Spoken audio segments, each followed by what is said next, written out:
Hey guys, what's up? This is Jason Yu from Yeastar Training Team. Today we're going to illustrate how to set up your telephone system based on Yeastar S-Series VoIP PBX. The S-Series VoIP PBX is a hybrid IP PBX with rich features and excellent integrability, which specifically offers enterprise-level functions and services to SMB users. What's more, it comes with a Web GUI-based operation platform. Nothing overwhelms, everything strictly forwards point and click, simple and logical.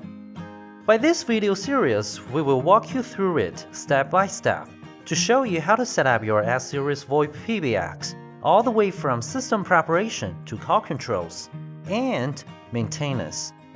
Now, let's just get started with our first lesson, the initial settings. As it mentioned, our configuration platform is based on the Web GUI. So, to log into the configuration platform, all you need is just a web browser. Most web browsers out there like IE, Chrome, Firefox, Safari, or Opera are totally supported. We do suggest using Google Chrome if you want to try out this Web GUI while watching this video.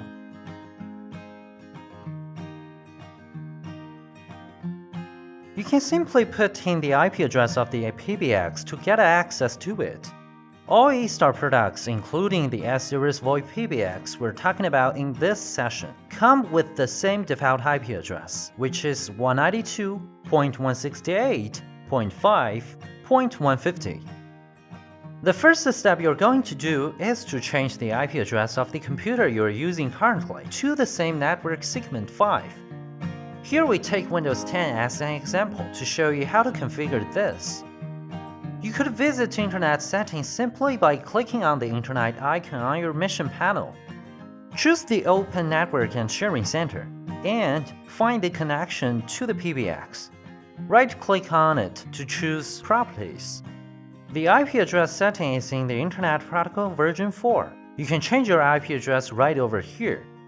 And then, just get back to the web browser. Enter the default IP address, 192.168.5.150. You will see the login page, where you just need to put in the default username and password for the administrator, admin, and password. Now, for the first time ever, you're in the Web GUI. We need to change the IP address of this PBX so that it could be connected with our local network. We can go to the settings, find out the network setting, and change the default IP address to the one you want to assign to this equipment. Let's take this IP address as an example. At the same time, you can decide if you want to use only your LAN port or both of your LAN and WAN port for its own separate network. And we have bridge mode. In bridge mode, you can basically use two ports as a switch with LAN port connected to the upstream and one port to the downstream. Anyway, once you are done with your IP address, just click on Save. The PBX will start rebooting, and you can actually change back the IP address of your computer while waiting for your PBX to get back online. When logging to the system for the very first time, you will see this start guide, where the system instructs you to change your default password for the administrator.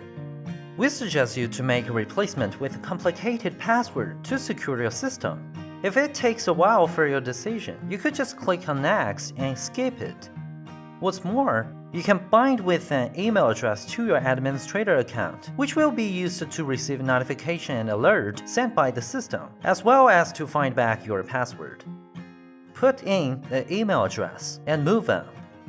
Then, of course, you will need a mailbox set in the PBX, so it can send out formally mentioned emails. There are many functions actually depend on this mailbox, like voicemail to email, fax to email. Besides that, all notifications and alert either. So, please confirm with the provider of your email service. Put in the required information. After that, just click on Test to reconfirm that your mailbox has been configured correctly. Once you've finished all those 3 steps, you won't see the pop-out anymore. But you can always go to the account icon whenever you want to change your mind. The next step of the configuration is to set your system time. Even though it might get ignored easily, it's in fact a very important thing to do, because our core functions like call management is completely working based on it. Besides, if you need to check your CDR from time to time, you have to set your system time correctly, otherwise, it will never make sense. We do need to get to the system caplock, setting date and time. You can synchronize your system time to an NTP server directly if you have an internet access for your PBX. We have a default NTP server URL pre-configured. However, you can set one yourself as well, and then just choose your time zone, and choose if you want to enable daylight saving time. If you do not want to connect your PBX to the internet, you can also set the time manually, clicking on Set Manually. The system time of your PBX will be automatically synchronized with the computer you're using right on the moment. If it's necessary, you can also make a change here. Voice prompt can function under various circumstances as a way for the PBX to interact with callers and callees, like to prompt callees that agents are occupied. You can set your voice prompt in Settings. In PBX Catalog, you can find it easily. Let's go straight to System Prompt page. All languages package embedded will be shown on this list. By default, it only comes with the English package. However, it does support multi-language voice prompt in the system. If your PBX is connected to the internet, you can just click on Download Online prompt. Then, all available language packages will pop out. Select the one that you need and click on Download.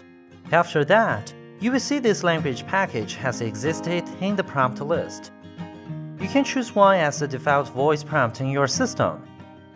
The rest of packages can also function at the same time for the specific personnel who speak other languages. We will have a further discussion about it in our next session. Alright guys, that was all for the video. Thank you so much for watching. Hit that button if you like this video, and don't forget to subscribe. By the way, here I also share with you guys a link for more information about Yeastar Academy. If you want more Yeastar updates, just follow us on Twitter and Facebook. And hopefully see you guys in the next video.